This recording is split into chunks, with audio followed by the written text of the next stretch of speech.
have a quorum. We're running late. I'm going to call the meeting to order at 4:43. Thank you everyone for being patient. Hey, Dr. Youngblood, you're right there. Yeah, sorry everybody. Yeah. No, it was a combination of doors and Yeah. so thank you for being patient as we figured all that out. Okay. 4:40. 4:43. Okay, we are finally all present. All right, public comment? I don't want to go first. I'll go first.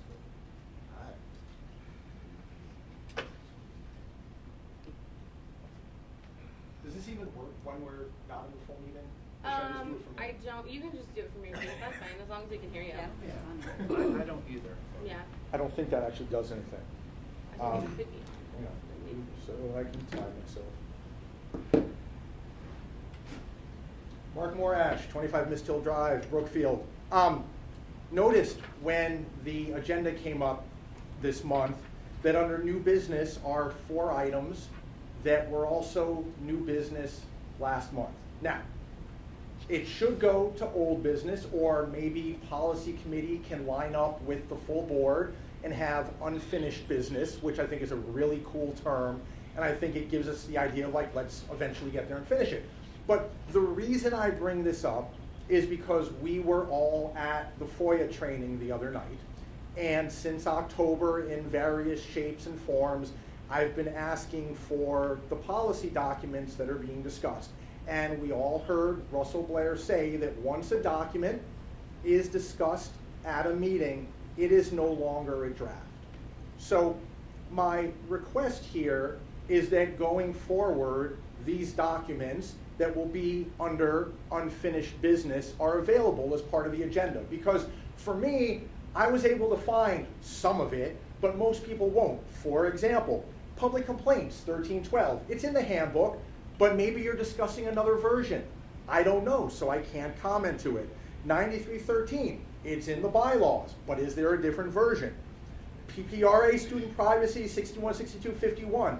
I found it back in March of 2025, but I went down the rabbit hole with Kate.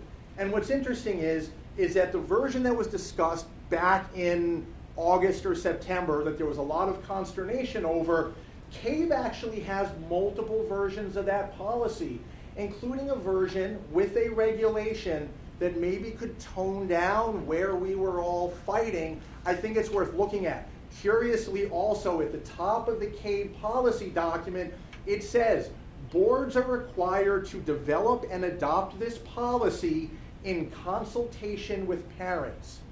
We cannot have consultation with parents if we don't get these documents. So even CAVE says we should all be talking about this directly. So 61, 62, 51, their other version. This is a more concise version of our previous sample and is offered as an alternative. Remember, this is supposed to be required, but there's an alternate required version that takes out some of the things that everybody came to a impasse over, and maybe we consider the alternate version so that we have something better to talk about. Anyhow, that's all I have. Again, we heard the FOIA training. We know that these documents are no longer drafts. If we can put them all in one place so parents can find them, that would be great. Thank you.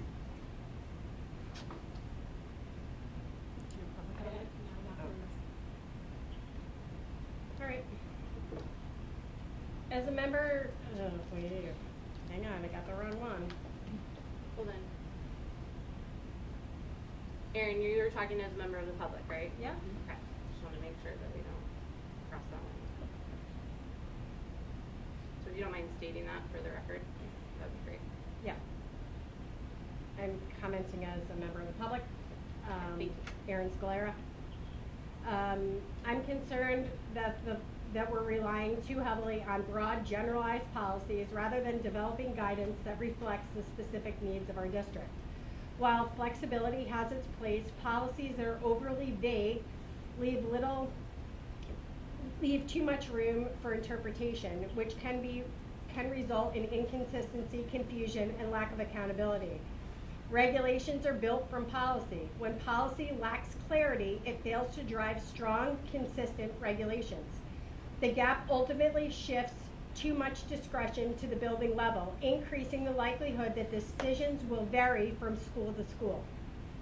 Students, families, and staff deserve confidence that expectations and outcomes are fair and consistent across the district, not dependent on which building they're in. Effective governance requires more than adopting template language.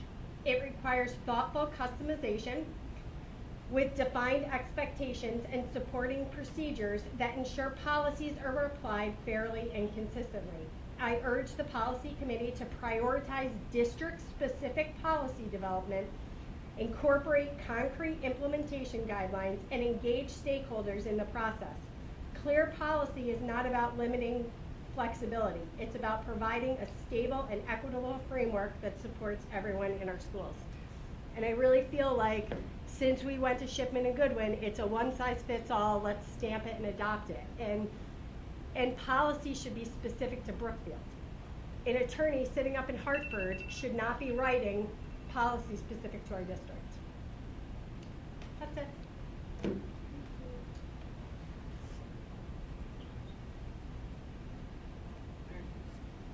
Any others? Okay, so, that is clearly a mistake that I didn't catch. It should obviously say unfinished business, so apologies, it is not new business that we're reviewing these policies. Moving to, so, student discipline policy that we reviewed. There were two, well, the one section specifically, but there were, everyone was going to look at all of the. Just want to approve the special minutes. Oh, you're right, I Yeah. skipped over that, sorry. I move to approve the special policy communications minutes from 3/18/2026. I'll second that. Any discussion? All those in favor? Aye. Any opposed? Great. Thank you for catching that. Okay, so we were going to look through the student discipline policy and see if there was identifying language, things that you could suggest. There were two specific places.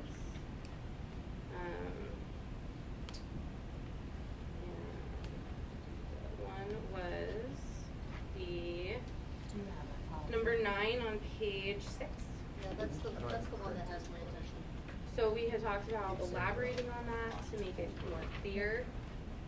We had talked about possibly getting anecdotal from the administrators and principals. We had talked about eliminating it. There's a variety of ways that we could go with that. Does anyone want to start with how they, like, I don't have strong feelings because of the conversations that I've had and because of the context that it's in. So I'm comfortable with the language the way that it is, but we're here to discuss, so let me know what. So I think that the language, the way that it is on page 6, presupposes that it's a purposeful political statement by students. And I think that we're operating under that assumption. But as we've heard, that assumption isn't stated. So I think the fear is that it's not safeguarded. So I think we could, if we can not lock it down too much, because we don't want to burden students who do this. They should be able to they shouldn't have to organize a committee and get approval beforehand. Right. If this is political speech. So is there a way that we can give students the space to be responsive to events, but also have them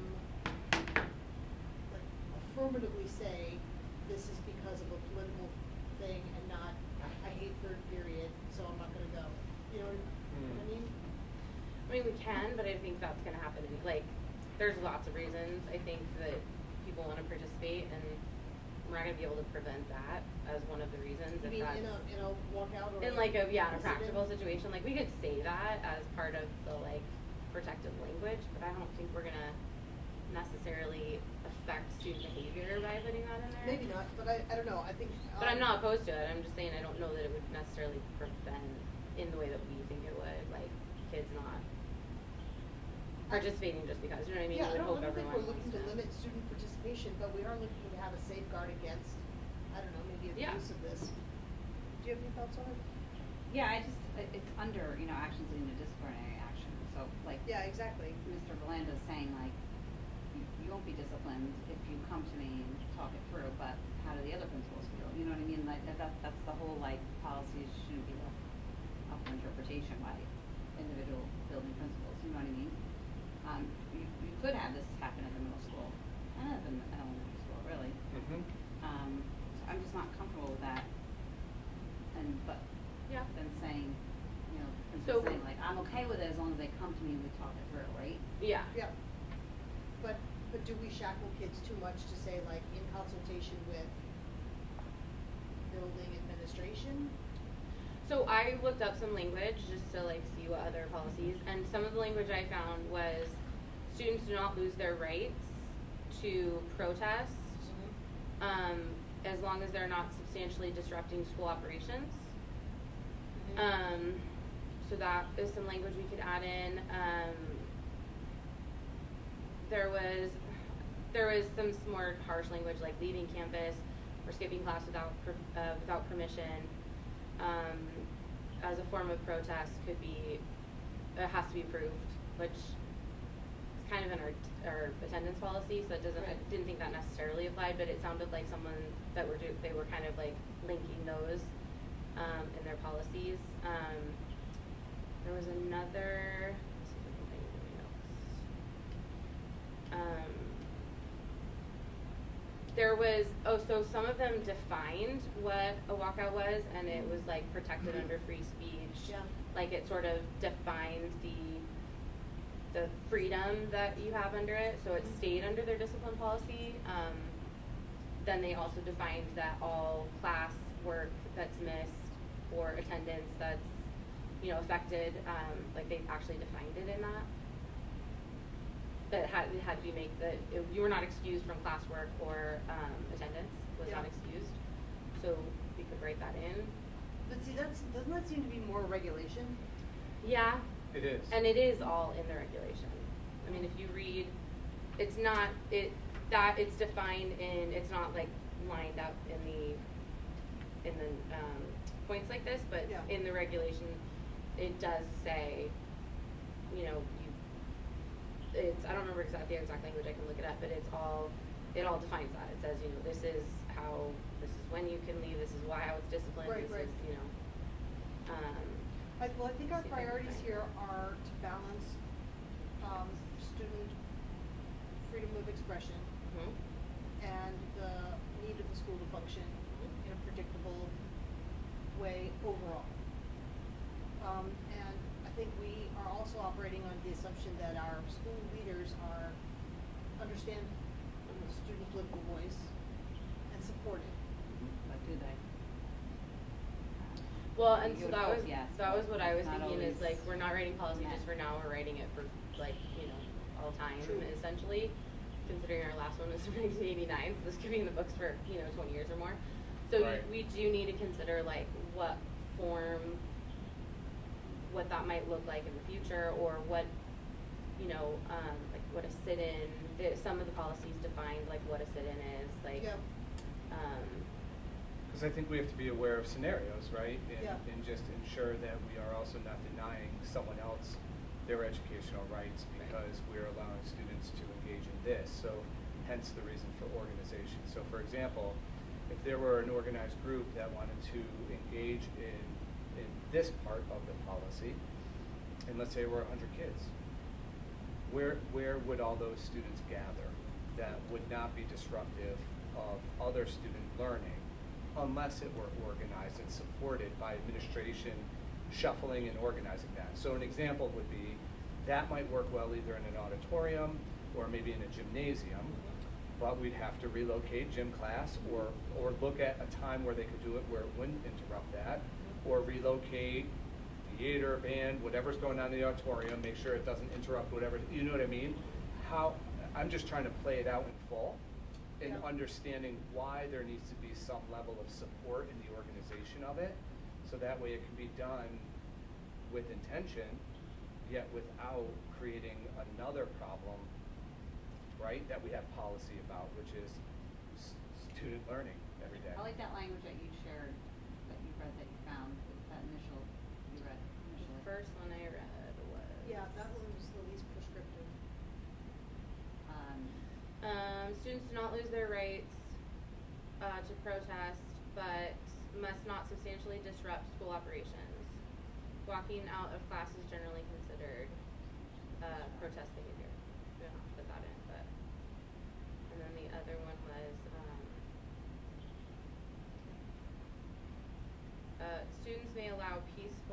schools may allow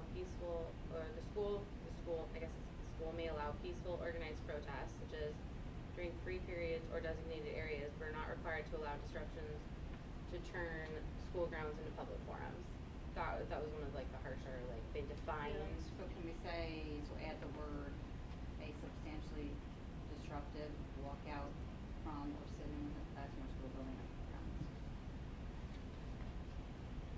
Let's see. But that's, I mean, but doesn't that kind of repeat the language here? Which is fine. I mean, I don't know that it's a bad thing necessarily if we want to like, so walk out from or sit in within a classroom or school building. No, we're not. It would be the That same sentence, substantially so disrupts, Substantially disrupts. school. must not, so it would be a walkout from or sit in within a classroom or school building or school grounds. That substantially disrupts the Yes. academic. Yes, because these are. Or must not substantially disrupt, But or we that's. We wouldn't say must not, because these are actions These are that actions. lead to Right, disciplinary right. Yes. actions. Right. Or that substantially disrupts school operations. And the educational process, something like that. Or, let's see, what was it? So I was thinking about the point you made with, middle school, like, that could be, you know, we hear so much about, how our civics education is anemic, you know? And, that's the sort of thing that in concert with educators could be like a really powerful lesson. Here's another line that I found. This is very. Schools cannot. This says the school cannot punish, or we could say Brookfield PPS or a teacher or whatever. Students cannot be punished more harshly for protesting a specific topic than they would a student leaving for any other unexcused reason. So like basically we could define that they couldn't necessarily be disciplined harsher, right? That would protect their right, that would give them a little bit more protection of understanding that like, essentially the consequence is gonna be you miss class, Right. you get an Yep, absence, yep. just like any other excused absence, you miss your assignment, you have to make it up. So we could put that as like an extra guidance, just so that we don't have the confusion that we've But had. wouldn't that be a regulation too? Cause that's the. I mean, yeah. It would, these are all seemingly regulations. They are, but. Well, not this added language, that's I think fine. this added language is just protective Policy. of, Yeah. policy. But to me, that would be a good additive to potentially regulation. Mhm. Or we could say something like students would not,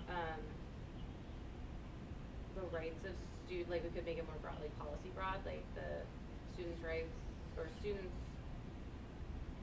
discipline, well, no, because we're already, no, that would be the regulation, I think that would be. I don't know, I like that one. Do you want me to put it in there just for, Potential regulation, yeah. Yeah, part of regulation. yeah, I think that's reasonable. And then there may be times, right, though, however, if those coincide with other repetitive patterns, potentially. Well, that would be fall it, under right? So, like, disciplinary, it could. If you're walking out every week saying I am protesting the topic, but you're really doing it to get a test or something, then it would still have to fall under Yeah. an excuse It absence, could, like, it right, could. you would still have, I thought that was the essence of why it's under this heading. Yeah, that's what I'm, But I guess that still is open to a little bit of interpretation. I mean, that's why Necessarily so. I think it's clear under the definite, or under the original description, sort of like these are all, any such contact, Right. any such conduct could lead to disciplinary action. But I think adding what you But I don't just think read it's- to yeah. regulation makes plenty of sense. So adding or substantially disrupts collaborations. Let me see what this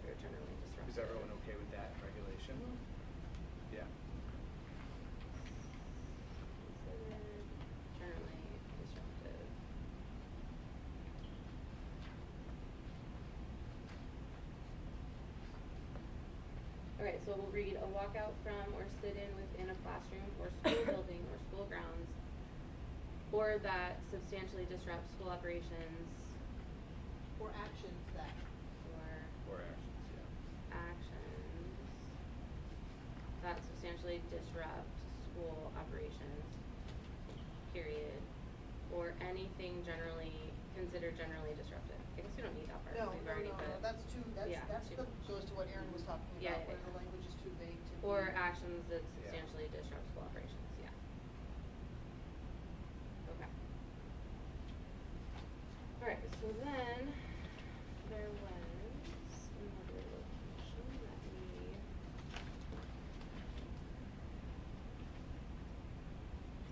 we already fixed. There were a couple of places that we already made changes. I think I was the only one in this one that we wanted to That was the one that explore did that bugging further. me. We had changed some language in other areas, but I'm pretty sure, yeah, that was the only area in this one. I thought so.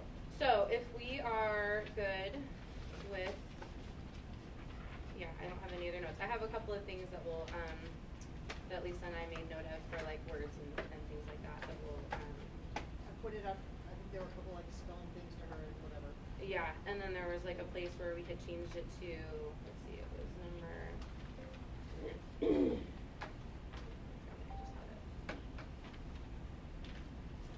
Just to confirm.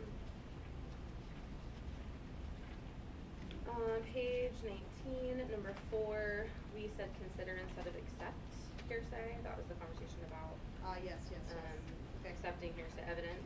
Hearsay evidence, we said consider instead of accept to make it more clear. And then there was the spelling error that Whitney pointed out. Alright, so this will go on the May 6th agenda for a first read. Okay. We'll tell people to clear their TBRs because this is a doozy. Yeah, well, it's only a first read, and we've had it before, so Right. hopefully most people are familiar with it. I'll be sure during the update at that meeting to point out the changes that we made and what we've addressed with the concerns, the reason why it came back to the board originally. Okay, so we'll go on for our first read.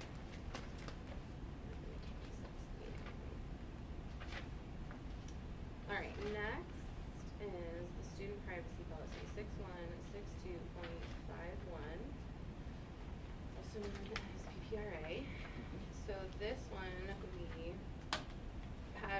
we were cut short towards the end, and we were gonna go through, of course, the language in this one or the thing in this one that's been concerning, or the reason why it's been sent back to committee, is the invasive physical exam language. So Stephen, we had gone through the definitions.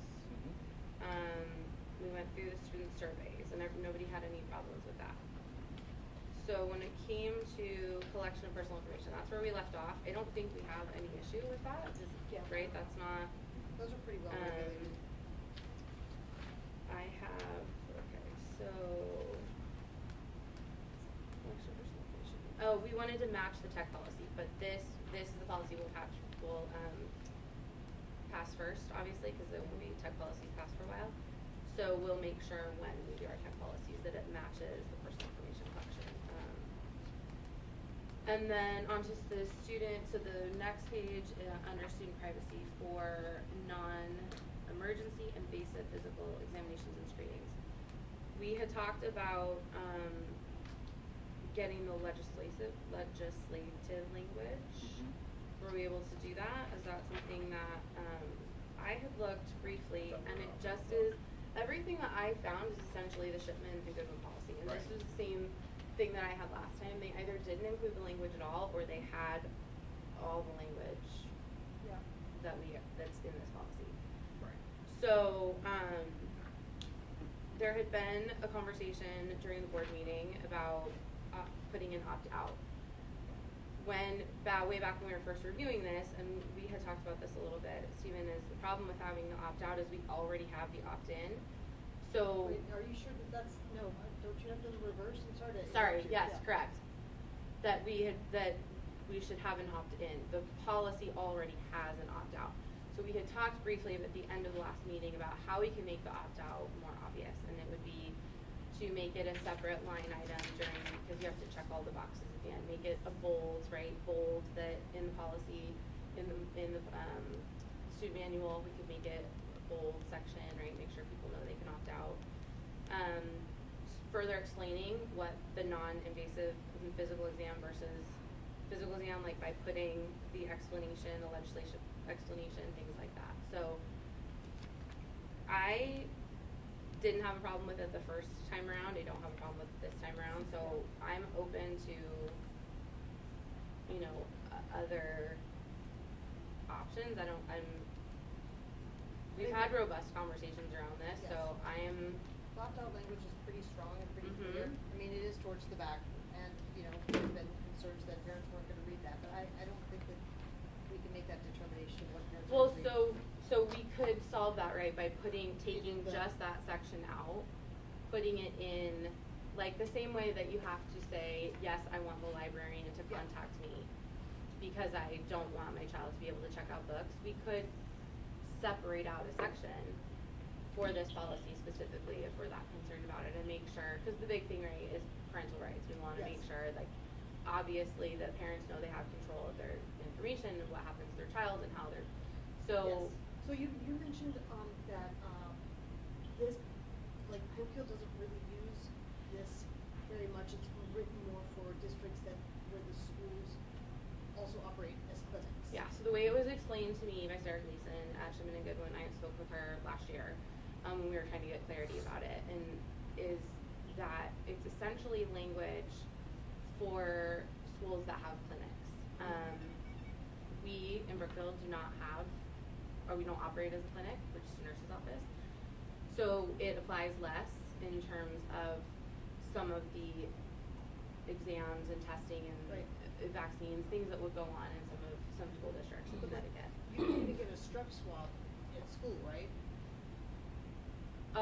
We don't do that yet. But I just think about like athletic trainers. Are there any times when So this- that's the population I think Yes. that if we took this out, Correct. they could be hamstrung. So the flip side of the way that Sarah Gleason explained it to me is the flip side of that is you as a board are also obligated to protect, and it's legislated to protect your staff. And it goes to, the example she gave was an athletic trainer examining a leg, and we had talked during our previous policy meetings about like toileting and things like that. None of that applies. That all is under, that is covered under the IEPs and separate things that are in place for those specific students. So that's, that's where we're at with that. I mean, I don't really like the example of the athletic trainer, because if you look at definition, is an invasive physical examination, means any medical examination that involves the exposure of a private body part, like, there's no way I want the athletic trainer to be, Right. even if she's injured or he's injured in a private area, they're not a doctor, right? So Correct. they're gonna give their recommendation about what they see. I'm thinking of broken ribs, you know? But still, it doesn't matter. I mean, you're not gonna It has expose to their do, ribs.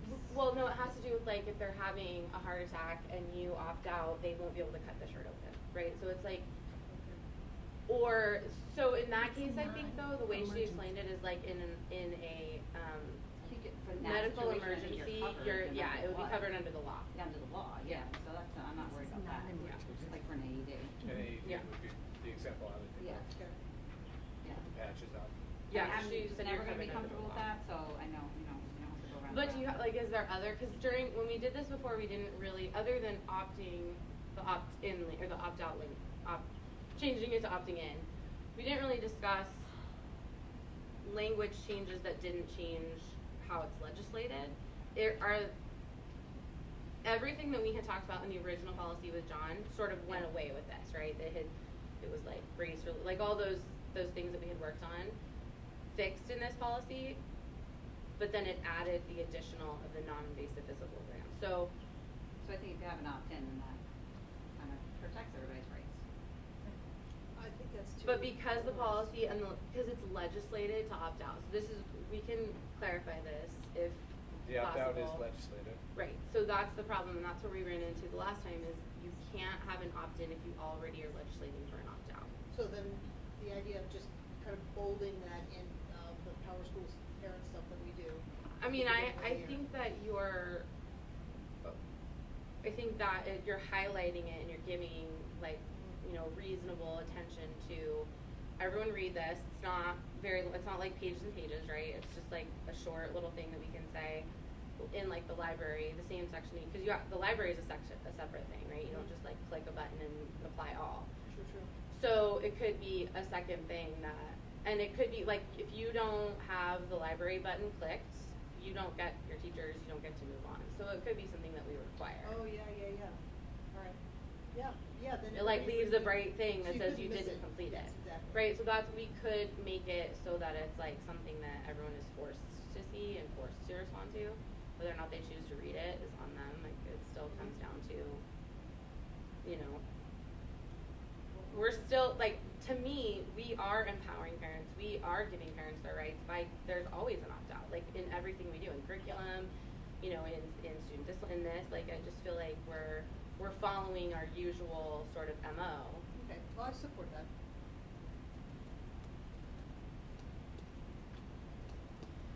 And I mean, again, I don't, if there's something specific you can think of that would change other than opting in.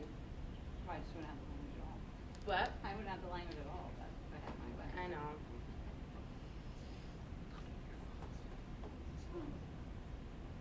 Doesn't have to have the language. Alright, so are we comfortable moving on with that? We'll see what happens in committee, and we can have, again, we can, you know, it would go on for a first read, we can have a broader discussion, they can bring up that this is the same policy, we didn't change any language, but let's have, you know, a more robust conversation about it. I'm not opposed to, the big thing was everybody wants to make sure we maintain parental rights, and Yeah. if there's anything we can do to give the board clarity on that, like, I'm fine with that, but I think bringing them the understanding that we would have this, like, bolded section, we'd make sure to highlight the language, we'd, you know, highlight it in the book, We could put it 3 main points student- if it's that big a deal. You know? Okay, so then we'll move that one into a first read as well. Awesome. Okay, the next one is 1312. We only have, let's see, 5:16. We only have like 10 minutes before people are going to start showing up. So let's do a broad overview and discussion of this, and then we can dig more into it at our next meeting. So Stephen, to give you a little, I don't know how much of the background or how much you know about why this is on here. So 1312, as written as a policy, is a way for the public, parents, to address concerns that they have with a staff member or a teacher, and it's a way to get them to the next level. So if they have a problem with the way it's been explained to us and the way I understand it is, if they've gone to a teacher, they've had an issue with the teacher, and then they've gone to the principal and said, this still isn't resolved, or I still have a problem with this. This is a way to advance it to the superintendent, formally saying, I have done all these things. I don't have, I don't have what I need. It wasn't addressed properly. I feel like there was something wrong doing. The way the policy is written is the superintendent has the authority to make a decision, address it, or actually I can find the language in the policy, or move it to the board then. So we got a complaint against, I don't remember if our first one was against Wendy or if it was against the whole board. Me and the board, but I think maybe because it was about the streaming of the lack of streaming. Was that the first one? We got several, but anyway, Okay. the first one was, we had consulted with the lawyer at the time, which was not Shipman and Goodwin, and we had said this isn't really a board policy. It's not a 9,000. It's not a bylaw. It's a public complaint, and so the lawyer at the time had advised us to bring it to the board publicly, and see if the board had any interest in taking it up. That's part of the policy is that the board has absolute Has a discretion conversation, about yeah. whether to take it up or not. Right. Mhm. So we did. And the very first one, there was essentially a conversation that said we should at least talk about why this, like, the context of why it was, should we consider talking about it. So we had decided to talk about it. During that conversation, it was decided that we were not going to take any action. So there's a couple of issues with this. So after a series of, after 2 years, it went to the Board of Ethics. The Board of Ethics said essentially there was no willful wrongdoing in, you know, not taking it up. Wendy didn't sit in the audience. There was like a whole bunch of like, the chair didn't sit in the audience, but there was a willful violation. However, this policy was murky because I think we've gotten 6 since that one, and we've not taken any of them up because we've decided it's not a policy. It's not actions for the board. The board's elected officials, and you know, regardless of whether or not we think that we should have taken them up, the policy states that you cannot have the same. If you decide to take it up as a board, you don't then discuss it at that meeting. You're supposed to have the person that the complaint is against is supposed to have representation allowed. There's an investigation that's supposed to happen. The person can decide if it's going to be in public or private. Due diligence is supposed to be done. So even if this applies to the board, we didn't do it right anyway because you don't vote to take it up and then talk about it. You vote to take it, consider the complaint, and then you put it on a future meeting. So we've never done this policy right. So we need to somehow give clarity to the fact that if this was a way to, first of all, boards are elected officials. There's no, you complain about the board by sending emails and coming to public comment. There's no way to like discipline a board, like only board members can just like we can censor each other or whatever. But the public can essentially complain about the board or share their concerns about board decisions by coming to public comment and things like that. They can write letters to the superintendent, right? But there's no like taking it up to consider a wrongdoing by a board member unless it's, I mean, like that would be totally different, right? Like if something willfully wrongdoing or hurt. If there was something where a board member had to be considered no longer being on a board, it would be from a board member in an executive session or a public, you know, member of the public bringing something to the superintendent. That's like grievous, right? Not just they're mad because they didn't sit in the audience or whatever. So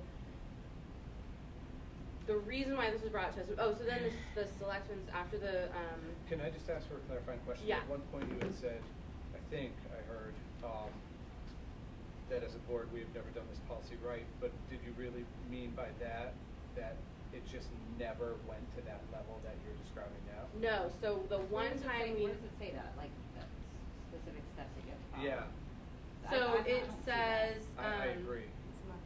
it says, Right. no, here's what I was advised. It says the due diligence, right? So hold on, let me read what it Are says. you talking about what she's saying, the Yeah. due diligence? Yeah, involved in- I'm just No, looking that's for that these in are the steps, like if the complaint comes to the meeting Yeah. and the board Things to be decides, we're gonna resolved. take this up or we're not gonna take this up, right?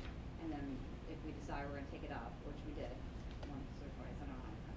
We started discussing it, where does that say that in here, that you have to do it at a next meeting, right, it has to be investigated? Well, the superintendent shall So it says, investigate the complaint and if the- respond. That's when it Wait. first comes in, Right, that's when it first comes Okay. in. exactly, yeah. Then, So it says, if the board elects to consider a complaint, the methods and procedures implemented shall also be within the board's sole discretion. Right, but that doesn't, that just says, that's very vague, that Yeah. says. Correct. We're taking the complaint, the methods and procedures implemented shall also be within the board's sole discretion. So if we Right. decide to talk about it right there in that meeting, there's nothing wrong with that. We, as a board, decided to talk about it. No, because if a complaint is about an employee, So are we the saying a board member employee is an has employee? the right, well, by this policy they are. Because this policy does not apply to board members, it only applies to school employees. So if that was how we defined board members under this policy when we first decided to take it up. There's nothing in here about complaints against board members. So as a board member, if you are considering a complaint against a board member under this policy, they they would be a school employee. Because there's no language that says, that differentiates between board employee, or school employees and board members. So if you are saying this, that's what I'm saying, if you're saying this policy applies to a board member, it would have the same application as a school employee, and the employee has the right to due process. And due process includes having representation, an investigation, allowing to have a back and forth conversation, allowing witnesses. It doesn't say the next meeting, it has to be the next meeting. But by definition, it would be the next meeting, because if you're But I guess saying. you could interpret it as saying, we got the complaint and we've been sitting on it for weeks, you can say that was the process of it being investigated, right? That's on the No, chairperson. because but the employee has the right to due diligence. The employee that the complaint is being taken upon. So if the board says, yes, we want to investigate that employee, they then get process of due diligence, which means they get to go get representation, they can ask for an investigation, there's like a process that's involved. If we are applying this to board members, it would be the same thing. So Okay. my problem has always been that this is not a way to bring a complaint against a board member. It would be under the 9,000 bylaws if it was. So if we decide we want to have a policy that does that, we can, but this is not it, because this is specific, and I've said this from the beginning, this is specific to district employees. We are not employees of the district. But in one sentence, you're saying it doesn't apply to board members, but then you're trying to justify it by saying, this is what we've done, Yes. right? So I feel like. Because we've done it wrong, and I've on record as saying, we have never done a 13-12. We should never have taken 13-12s up from the beginning. We did. Well, And yeah, as a well, that's what we're talking result. about. It's up for interpretation, so the way I interpret it, we didn't do anything wrong, right? I felt like we're following what it says here. But you're interpreting due process as, at the point that we decide we wanna take it up, then they have to be given all these. But how do you define a board member in this policy? Because it does not anywhere state that So a when a board complaint member. comes in, the superintendent investigates it, right, with the aligned with the chairperson. If it's about What if it's about the school- chairperson? But that's That would be what I'm the vice saying. chair, I would guess, I Yeah. would assume. So then it comes to And the then board. then it would come to the board. Right. And if we decide to go forward with it, then all that information would be shared. Then the employee Because has they- the right to due process. Because board members have seeked legal regarding these complaints. That's part of their due process. Exactly, which happened before the meeting. No, it's always Yeah, happened after. No, it's happened before, before the actual meeting when the decision was made. I'm not sure. I think that, Definitely. well, it's. We've consulted legal to find out if it's something we can talk about, because some of it has been Yeah, about things that were not. and that, I mean, I think that's. I'm all for appropriate. moving forward, like I get, so really the discussion is. The discussion about this Whether policy is this- specifically can it be used to make a complaint against the board? If it is, and if we want to write a policy, we have to change the language so it's more clear that it's against a board, for a board member, and we have to put it in the 9,000 bylaws. I mean, I guess I For- would interpret it would be board because it's a community, it's public, you know, we're part of the public, we're elected by the public. We are, and so as an I don't elected think we're official, school, I mean, I'm.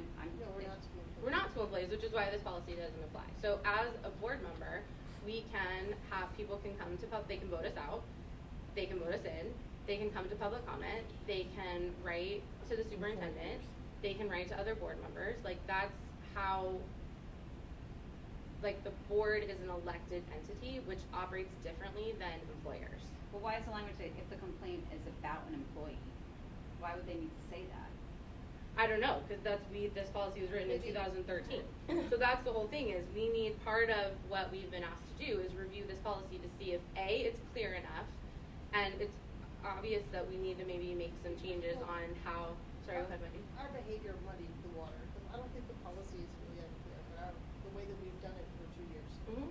the way we did it for 18 months, Yeah. made it less clear for ourselves Yeah. and for the public. So we would need, I personally, my thinking is that, and this is a conversation that can happen, with the board, we need to put language in here that says this does not apply to board members, and then if we want to have something, we need to put it in the 9,000 series. We can have the same, structure, but. Well, I think we need something for, that includes board board members, right? See, but I don't agree, because I think we're elected officials, so you can We have a make really, a we have public a complaint. critical role, I mean. Yeah, so you can come to public comment, you can write emails, you Does can. that really do anything? I mean. Well, but the only way There's that. no consequences, there's no But the repercussions only for- consequences that, board but I members think- face is from other board members.